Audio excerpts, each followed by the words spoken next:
बूढ़ा पिता अपने आईएएस बेटे के चैम्बर में जाकर उसके कंधे पर हाथ रखकर खड़ा हो गया और प्यार से अपने पुत्र से पूछा, इस दुनिया का सबसे शक्तिशाली इंसान कौन है? पुत्र ने पिता को बड़े प्यार से हंसते हुए कहा, मेरे अलावा कौन हो सकता है पिताजी। पिताजी को इस जवाब की आशा नहीं थी। उसे विश्वास था कि उसका बेटा गर्व से कहेगा, पिताजी, इस दुनिया के सबसे शक्तिशाली इंसान आप हैं, जिन्होंने मुझे इतना योग्य बनाया।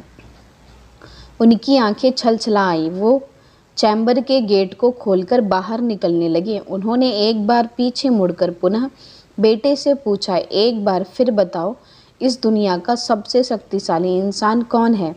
पुत्र ने इस बार कहा, पिताजी, आप हैं इस दुनिया के सबसे शक्तिशाली इंसान। पिता सुनकर आश्चर्यचकित हो गए। उन्होंने कहा, अभी तो तुम अपने आप को इस दुनिया का सबसे शक्तिशाली इंसान बता रहे थे, अब तुम मुझे बता रहे हो। पुत्र ने हंसते हुए उन्हें अपने सामने बिठाते हुए कहा, पिताजी, उस समय आपका हाथ मेरे कंधे पर था।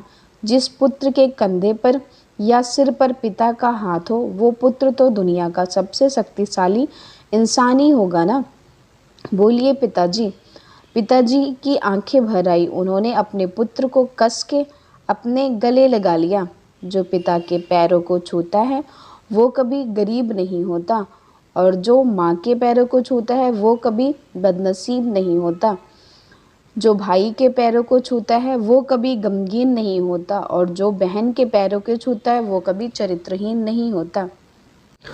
और जो गुरु के पैरों को छूता है उसके जैसा कोई खुशनसीब नहीं होता। अच्छा दिखने के लिए मत जियो, बल्कि अच्छा बनने के लिए जियो। जो झुक सकता है वो सारी दुनिया को झुका सकता है।